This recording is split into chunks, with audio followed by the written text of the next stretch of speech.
Hey guys, you think the Pokemon world has sex offenders? I kinda hope so. You know what I think? I think the punishment should fit the crime. I think the punishment should fit the crime. For example, you molest a Charmander, you get molested by Charizard. They don't make an ointment for that kind of burn. I know, I've checked. What? I anticipate, I plan.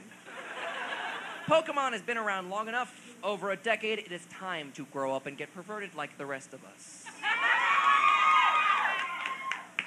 Now, you can't blame my mind for going there. They say right off the bat in Season 1, Brock is a Pokemon breeder.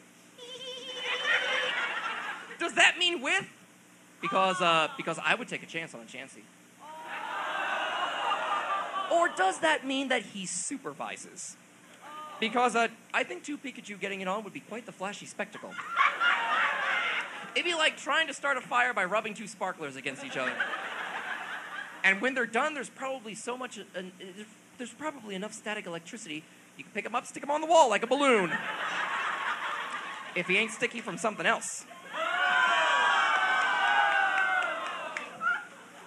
We went there, we're not going back. Now, what about interspecies breeding? Because I think it would be hilarious if Bulbasaur, a plant reptile, would be dry humped suddenly by a Chimchar. A flaming monkey. You would have to keep Squirtle for the menage a trois just to keep Bulbasaur from catching fire. Bulbasaur! Bulbasaur! Squirtle is a walking bidet. Now, here's a good punishment for Pokemon sex offenders. They could probably use this if they ever caught Jesse and James. Here's my plan. You dig a hole, make the perpetrator squat over it, and you summon a Diglett. Perfect size and shape, don't you think? Diglett, dig, Diglett, dig. Trio, trio, trio.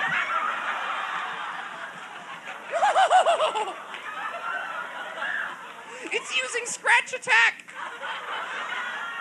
I like that. Why is James liking this more than Jesse? Why is he in a dress? Again? Maybe that's why Jesse uses her Lickitung so much. James, you're not pulling your weight. Because we need to be realistic about Pokemon. I know, it makes as much sense as glomping a cactus, but you know what? Stay with me on this. Every gym trainer in the Pokemon world is a single middle-aged man who happens to share the same hobbies as a 10-year-old boy. Now, Orochimaru joke set aside. Who can even consider that a career? How low does your self-esteem have to be to aspire for something like that? You're gonna beat up 10-year-old kids? Because maybe when you were 10, some old jackass beat you up? And maybe crushed your dreams? When you grow up, you beat up other people your age. Unless you really are just that bad at it. Like, whose fantasy is really, well, too bad, kid, you suck. Way to compensate for me, Meowth. You're the only pussy I'll ever see.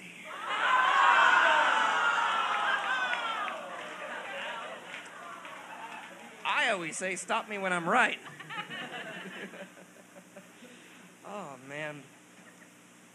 You think there's an animal rights group in Pokemon? I think they would have their hands full, because some college kid must have tried at least once to get high off of a Bulbasaur. Somebody else pretended to pet their Pichu just to recharge their iPod. Who's a sin against nature? Who's a sin? Yeah, 3 bars. Punt! See you in Smash Brothers Brawl, Pichu. Oh, wait.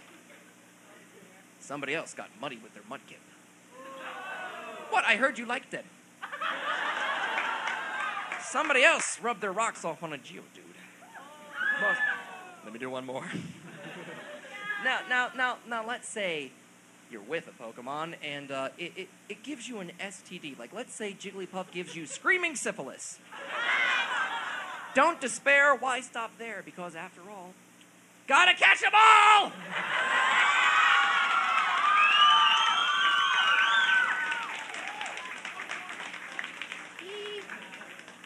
I want to wrap this up the way that I entered this.